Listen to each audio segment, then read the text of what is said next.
Today we are here to discuss on one of the rising concerns, that is PCOS, Polycystic Ovarian Syndrome.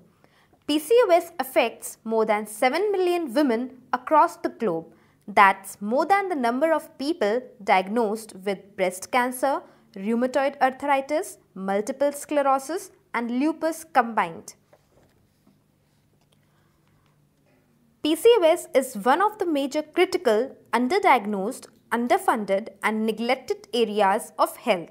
50% of women and girls with PCOS are going undiagnosed or misdiagnosed.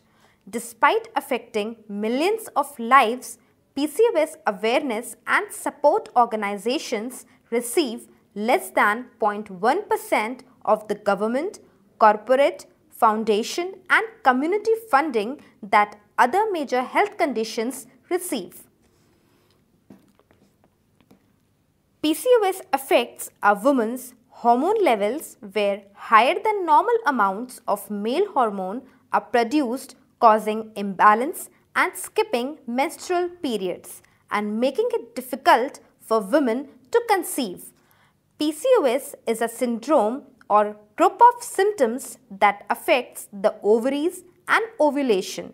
Its three main features are cysts in the ovaries, high levels of male hormones, irregular or skipped periods.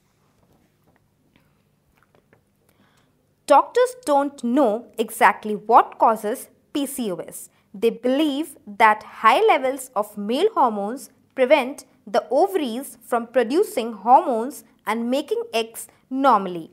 Studies show that PCOS runs in families. Up to 70% of women with PCOS have insulin resistance, meaning that the cells can't use insulin properly. Women with PCOS often have increased levels of inflammation in their body. Some women start seeing symptoms of PCOS around the time of their first period. Others only discover they have PCOS after they have gained a lot of weight or they have had trouble getting pregnant. 8 most common PCOS symptoms include irregular periods where lack of ovulation prevents the uterine lining from shedding every month, heavy bleeding and hair growth on their back, belly and chest. Acne is another problem where male hormones can make the skin oilier than usual and cause breakouts. Weight gain is also seen in up to 80% of women. Male pattern baldness where hair on the scalp gets thinner and falls out. Darkening of the skin is also seen. Hormone changes can also trigger headaches in some women. PCOS greatly affects the woman's body. Higher than normal androgen levels affect the fertility and other aspects of health. Women who don't ovulate regularly don't release as many eggs to be fertilized, thus causing infertility. Up to 80% of women with PCOS are overweight or obese. PCOS also causes repeated pauses in breathing during the night, which interrupts the sleep. PCOS increases the risk for endometrial cancer. It can also cause depression and anxiety. Diagnosis of PCOS involves examining for symptoms like acne, face and body hair growth and weight gain. A pelvic examination is done to reveal the problems with ovaries. Blood tests are done for higher than normal levels of male hormones, cholesterol, insulin and triglyceride levels. An ultrasound may also be used to look for abnormal follicles. PCOS interrupts the normal menstrual cycle and makes it harder to conceive. Women with PCOS are also at great risk for miscarriage, high blood pressure and gestational diabetes. Treatment for PCOS usually starts with lifestyle changes like weight loss, diet and exercise. Losing just 5 to 10% of your body weight can help regulate your menstrual cycle and improve PCOS symptoms.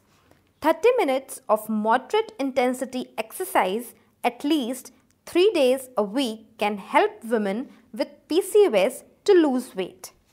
The common medical treatments that are generally employed for PCOS include taking estrogen and progestin daily to restore a normal hormone balance.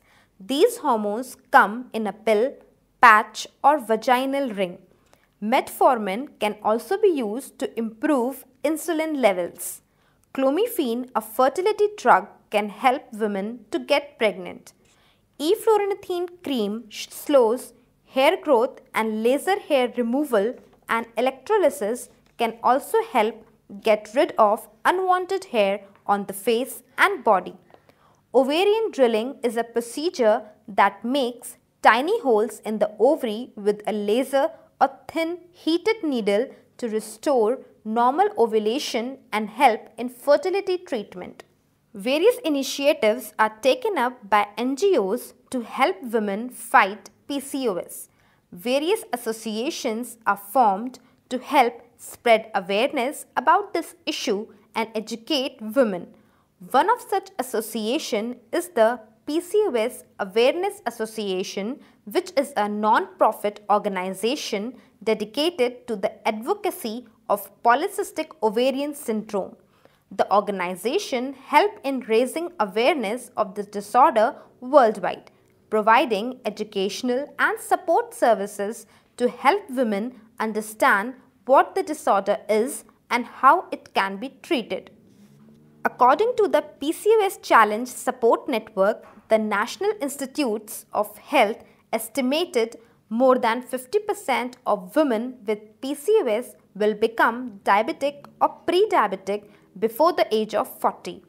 The National Institute for Research in Reproductive Health, which is a premier research institute of Indian Council of Medical Research, have estimated that 60% of women referred at the infertility clinic have PCOS.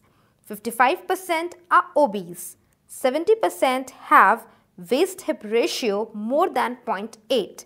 12% have biochemical hyperandrogenemia and 6% have impaired glucose tolerance. NIRRH has developed a model of multidisciplinary PCOS clinic, first of its kind in India, in a government health research institute. Having an overall understanding about PCOS, what would be the learning points for you? It is evident from the discussion that doctors need to encourage patients to plan regular visits with their primary care doctor. They need to recommend regular tests for diabetes, high blood pressure and other possible complications to patients. Doctors also need to understand how to initially manage patients. Counseling patients on the long-term health consequences of PCOS is also very important. This was a complete overview about PCOS for you. Let us know how did you find it by commenting below. Let us know what else would you like to hear from us.